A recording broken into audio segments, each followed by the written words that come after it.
Et vous n'êtes pas le seul à nous donner des chiffres. Il y a un autre organisme qui donne pas mal de chiffres en ce moment, c'est le GIEC. C'est Paladin du climat, comme vous les appelez. Est-ce que vous pourriez revenir un petit peu, parce que je pense que ça donne une bonne idée sur la création du GIEC, notamment de son groupe 3. Donc le GIEC. Effectivement, le GIEC est maintenant une organisation internationale qui a autorité sur les questions climatiques. Alors, dans le GIEC, il faut savoir qu'il y a plusieurs groupes. Il y a le groupe 1, c'est les climatologues, qui font le constat physique de changement climatique, c'est la science très solide. Le groupe 2, c'est les impacts, je ne connais pas très bien. Et le groupe 3, c'est les solutions. Où là, c'est une science qui est assez différente quand même, en termes épistémologiques. C'est pas la même chose que constater le changement climatique. Vous voyez, ça renvoie à plein d'hypothèses, de choix politiques, de choix de société. C'est compliqué quand même. On peut pas dire il y a la science qui nous dit qu'il faut faire que.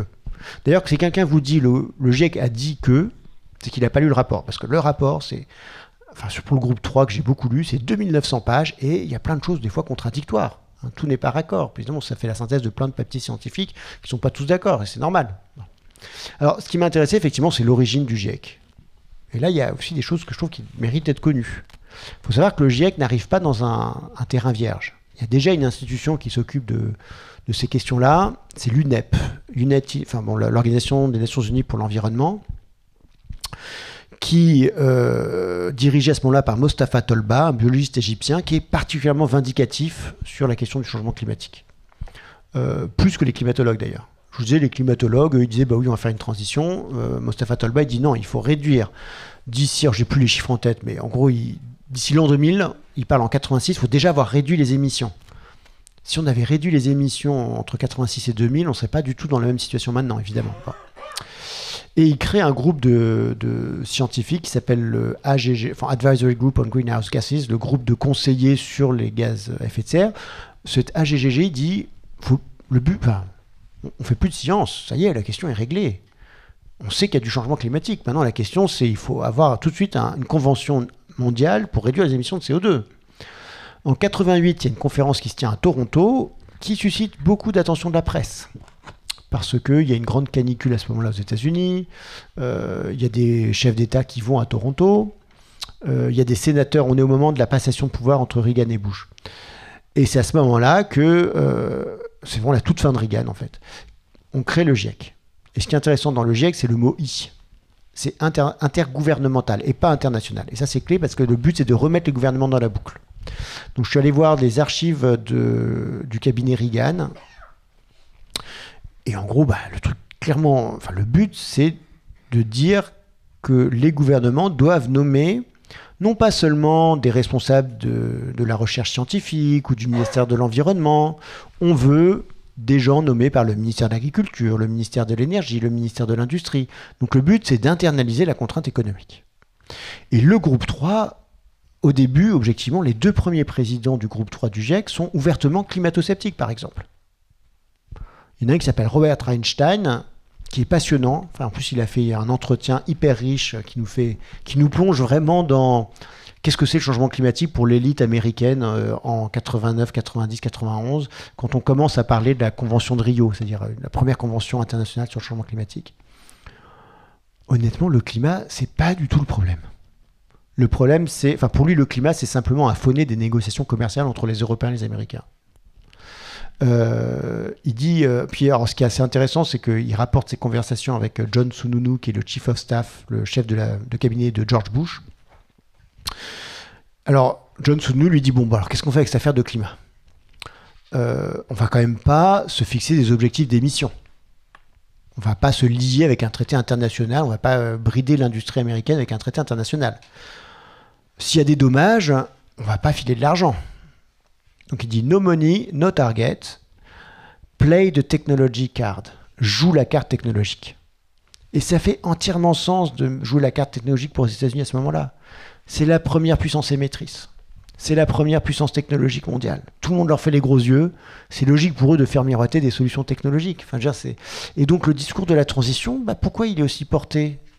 Parce que donc ce Robert Einstein, qui play de Technology Card, il est chef du groupe 3 du GIEC, il est aussi négociateur américain pour la Convention climatique. Donc forcément, il fait tout pour que l'expertise aille dans ce sens-là. C'est un copain de Nordhaus dont on vient de parler. Oui. Donc voilà, il y a eu un prisme très technologique qui s'est mis dans ce groupe 3 du GIEC. Alors maintenant, ça a changé. Hein. Objectivement, le dernier rapport est plus compliqué. Mais bon, c'est la première fois qu'il y a un chapitre sur la sobriété quand même. Il a fallu attendre le 6e rapport. Donc pendant 30 ans, on n'a pas eu un chapitre là-dessus. C'est pas que c'était complètement absent, mais c'était pas du tout le cœur du rapport. Dans le rapport le 4e, donc on doit être en 2004 si je me souviens bien, il y a toute une partie de chapitre sur la fusion nucléaire, en disant il y aura des réacteurs, a priori il y aura des réacteurs commerciaux à fusion nucléaire d'ici 2050. C'était extrêmement optimiste en 2004 ou 2007, je ne sais plus. C'est maintenant, mais on sait que c'est n'importe quoi. Enfin, je veux dire, si en 2050 ITER marche, donc un truc expérimental, on sera content. Et puis en fait, ça n'a rien à voir avec le changement climatique, cette affaire. Pourquoi ? Parce que le changement climatique, c'est un phénomène global. S'il y a des réacteurs à fusion nucléaire, il y en aura quelques-uns dans les pays les plus riches. Ça va coûter on va pas électrifier la planète avec de la fusion nucléaire. Il faut arrêter de raconter n'importe quoi. Donc oui, il y a un prisme très technologique. Alors, comme c'est le groupe 3 du GIEC et c'est le GIEC, donc plein de gens ont dit non mais là, Fressos, il abuse et tout, mais c'est qu'ils n'ont pas regardé les premiers rapports, qui sont honteux en fait.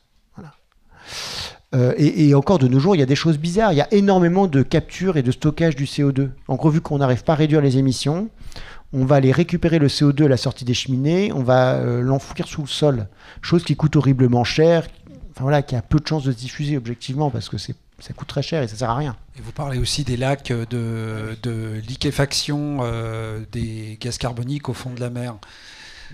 Ça, c'est limite angoissant, ça. Ouais, non, mais ça, sur la malléabilité en fait de l'expertise scientifique, c'est ça qui est assez inquiétant. C'est-à-dire, à partir de... Bon, l'industrie pétrolière pousse assez tôt cette idée ce qu'il faut, c'est en fait ne pas arrêter de consommer du pétrole. Ou l'industrie charbonnière, hein, aussi. On dit pétrolière, en fait, le charbon est beaucoup plus sur la sellette, en fait, aux États-Unis. Parce qu'on peut s'en passer avec le nucléaire ou avec les renouvelables. Alors que le pétrole, objectivement, personne n'imagine sortir du pétrole dans les années 80, 90, etc. Donc, l'industrie fossile, en général, dit ce qu'il faut, c'est faire du charbon propre. Ou faire du stockage de carbone. Et donc, à partir de 2005, si je me souviens bien, Bush lance un Global Carbon Sequestration Forum, donc un truc bien ronflant comme ça, où on fait venir un peu de l'administration du monde entier, on va réfléchir sur les solutions de stockage de carbone. Au même moment, paraît un rapport du GIEC sur la capture du carbone, où effectivement, je mets cette image que je la trouve rigolote, quoi. Donc l'idée, c'est on récupère le CO2 de l'atmosphère. Bon, après, qu'est-ce qu'on en fait ? Bon, c'est compliqué des fois de l'injecter sous la terre, etc. Donc, on va faire des lacs de CO2 liquide sur le plancher océanique. Parce qu'il y fait très froid, il y a énormément de pression et le CO2 reste liquide à 6000 mètres sous l'eau. Donc, voilà, on a ce genre de choses. Je sais même pas si... Enfin, quand ils font ça, est-ce qu'ils y croient ? J'en sais rien. Je sais pas c'est quoi le statut épistémique de ce genre de choses, en fait. Parce que je pense qu'un écologue marin verrait ça, il serait un peu horrifié, quoi, a priori, d'avoir du CO2 liquide au fond des océans. Enfin, surtout que ça finit par se dissoudre, évidemment. Enfin, ils étudient ce genre de problème. Mais... Il y a de la vie aussi au fond des océans. Il y a un peu de vie aussi dans les océans. Enfin bon. Donc voilà, c'est vrai que je pense... Enfin, mon livre, c'est aussi un plaidoyer pour que tout un chacun s'intéresse à cette expertise-là. Parce qu'au fond, c'est eux qui sont censés nous guider vers une société sans carbone. Ça vaut le coup de voir ce qu'ils nous disent quand même. Vous voyez ? Donc c'est vrai qu'il y a un aspect un peu de démocratisation de cette expertise-là, la rendre discutable, voilà, regarder ça avec un œil critique, quoi. Enfin,